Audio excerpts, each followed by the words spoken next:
7,000 ہے, 6,000 ہے, 5,000 ہے. تیرا خرچہ 25,000 میں نہیں چلتا, تیرا خرچہ 50,000 میں نہیں چلتا, اور تو اماموں کی تنخواہوں میں کوئی اضافہ کرنے کے لیے تیار نہیں ہے. ٹرسٹیوں اور صدروں, متولیوں, سیکریٹریوں, کان کھول کر سن لو, قیامت میں سب سے سخت عذاب تمہارے اوپر ہوگا, اور تمہارا ہی حساب و کتاب بہت سختی کے ساتھ لیا جائے گا. تمہاری زندگی تمہارا جو ہے بہت سختی کے ساتھ تمہارا حساب و کتاب ہوگا, کیونکہ تم نے اماموں کے گلے دبا کر رکھے ہیں. تمہارا امام مسجد میں ہے, تو رات کے 12 بجے بلائے تو تیرا امام آتا ہے. اگر تو بچے کے کان میں اذان پڑھوائے تو تیرا امام آتا ہے. اگر تو تیل پڑنے کے لیے کہے تو تیرا امام آتا ہے. تمہارے امام تمہارے گھروں کی ساری چیزیں دیکھ بھال بھی کر رہے ہیں, بچوں کو بھی, اور نمازیں اذانیں بھی پڑھ رہے ہیں, اور ان کی تنخواہ 3,000 سے 4,000 لیتا ہے. ذرا خبردار ہو جا, امام سے جو ہے محبتیں کرو, اور وہ جو شاعروں اور جو تمام لوگوں کو جو تم پیسہ دے رہے ہو اس پیسے کو دینا بند کرو, اماموں کی تنخواہوں میں اضافہ کرو, اور جلسے کرنے کے لیے فری کے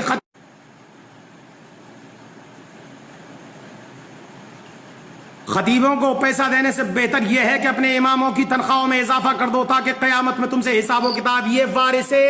یہ وارث نبی ہیں, وارث نبی, انہوں نے نبی کے مصلے کو سنبھال رکھا ہے. یہ مصلے جو ہے نبی کے مصلے پر بیٹھے ہوئے ہیں, انہوں نے مسجدوں کو سنبھال رکھا ہے, دین کے کام کو کر رکھا ہے. اگر یہ حافظ قرآن اور یہ تمہاری مسجدوں کے امام نہ ہوتے تو تیری مسجد میں اذان کون پڑھتا, تیری مسجد میں لائٹیں کون جلاتا, تیری مسجد میں جو ہے روشنی کون کرتا, یہ سارے کام و کاج کون کرتا؟ مجھے ذرا بتا, تیرا جنازہ کون پڑھاتا, تیرے بچے کو بسم اللہ خانی کون کراتا, اور یہ تیری فاتحہ خانی کون کرتا, تیرے لیے قرآن کون پڑھتا؟ ذرا بتا, اندازہ لگا اور سوچ. اماموں کا گلا گھونٹنے سے بہتر یہ ہے سائیکل امام خرید لے تو تم کفے افسوس ہاتھ ملتے ہو, اور جو پوری دنیا کے لوگوں تم ایئر کنڈیشن میں رہتے ہو تو امام بیچارہ کچھ نہیں کہتا. تم جو ہے تمام بڑے بڑے کمرے اور کوٹھیاں اور بنگلے خریدتے ہو, تم سے امام کچھ نہیں کہتا, اور مگر تم جب کوئی امام چھوٹی سی جھگی اور جھونپڑی خرید لیتا ہے تو فجیدہ کرنا شروع کر دیتے ہو. جگہ جگہ چغلی کے اڈے کھول رکھے ہیں تم نے, اماموں کی برائیاں کرنے پہ لگے ہوئے. 1,000 نیکیاں کرتا ہے امام, 1,000 اچھے کام کرے, اگر کوئی غلطی ہو جائے اس سے تو تم پکڑ لیتے ہو. سنو ظالموں, ڈاکہ ان دکانوں میں پڑتا ہے جن میں مال ہوتا ہے, جن میں ہیرے اور جواہرات ہوتے ہیں, جن کے اندر دولت ہوتی ہے, ان دکانوں میں چوری ہوتی ہے. جن مکانوں میں کچھ نہیں ہوتا, جن دکانوں میں کچھ نہیں ہوتا, ان میں چوری نہیں ہوتی. اس سے پتہ یہ چلتا ہے کہ امام بہکا اس لیے تھا کہ اس کے پاس ایمان کی دولت تھی, شیطان اس کا اس لیے پیچھا کر رہا تھا. تیرا پیچھا کیا کرتا, تو خود ہی شیطان ہے, تیرا پیچھا کیا کرے گا شیطان؟ تو امام کا پیچھا اس لیے کیا کہ اس کے پاس دولت ایمان تھا, وہ قوم کا پیشوا تھا. ظالموں, ان اماموں کے ساتھ بدتمیزیاں کرنا بند کر دو. جب تک کوئی قوم بلندی تک نہیں پہنچتی, جب تک کہ اپنے پیشواؤں کی عزت نہیں کرتی.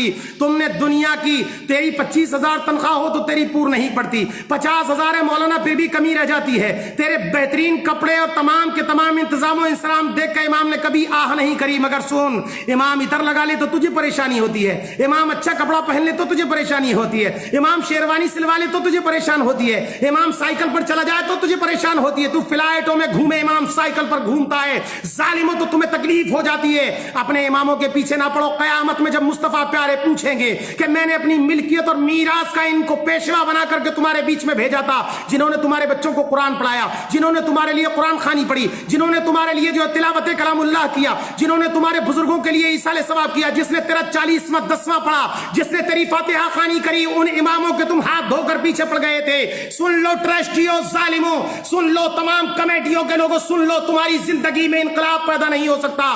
تم اپنے گھروں کے خرچے مسجدوں اور مدرسوں کے چندوں سے چلاتے ہو, اور اس کے باوجود امام اگر تمہاری پول پٹی کھول دے تو اماموں کے ہاتھ دھو کر پیچھے پڑ جاتے ہو, طرح طرح کے الزامات لگاتے ہو, عیب لگاتے ہو اماموں پر, اور لگانے کے بعد انہیں مسجدوں سے نکال دیتے. کوئی کہتا ہے 5 سال ہو گئے امام صاحب کو, جلدی نکالو, اور کوئی پوچھے جناب انہوں نے غلطی کیا کی, بولے نہیں, امام کو زیادہ دن نہیں رہنے دینا چاہیے, ان کے تعلقات بہت اچھے بن گئے ہیں. پتہ یہ چلا کہ امام زیادہ دن رہے گا تو تیری ساری خبر رکھے گا. تو کتنا پیسہ مدرسے مسجد کا کھاتا ہے اس کو خبر ہوگی, تو مسجد کے کتنے مال کو دباتا ہے اس کو خبر ہوگی, تیری پول کھول دے گا وہ امام. اس لیے تو ان اماموں کی مخالفت میں لگ گیا. جلدی کرو, اس کو ایسا نہ ہو کہ ہمارے راز کھل جائیں, ہماری پول پٹی کھل جائے, ہماری زندگی جو ہے غرق ہو جائے اور لوگوں میں ہماری جوتیوں دال بٹنے لگ جائے، اس لیے اماموں کے پیچھے پڑتے ہو ظالموں۔ اماموں کی تنخواہ بڑھاؤ، بڑے بڑے خطیب آتے ہیں، شعراء آتے ہیں، بڑے بڑے 25-25 ہزار لے کر جاتے ہیں اور تم ایک ایک رات میں دے دیتے ہو۔ امام کی 3500 روپے تنخواہ، امام کی 3000 روپے تنخواہ، کبھی تو نے سوچا اور امام سے پوچھا کہ تمہارا 2500 میں خرچہ کیسے چلتا ہے، تمہارا جو ہے 3000 میں خرچہ کیسے چلتا ہے، تم اتنے بڑے کام کو کیسے کرتے ہو؟ تو نے کبھی نہیں پوچھا، امام سے آ کر ایک مرتبہ بھی نہیں پوچھتا کہ تیرے بچوں کو کپڑے بنے کہ نہیں بنے ہیں، تیرے بچے کی بیماری کے لیے کوئی علاج کا انتظام و انسرام ہے کہ نہیں ہے۔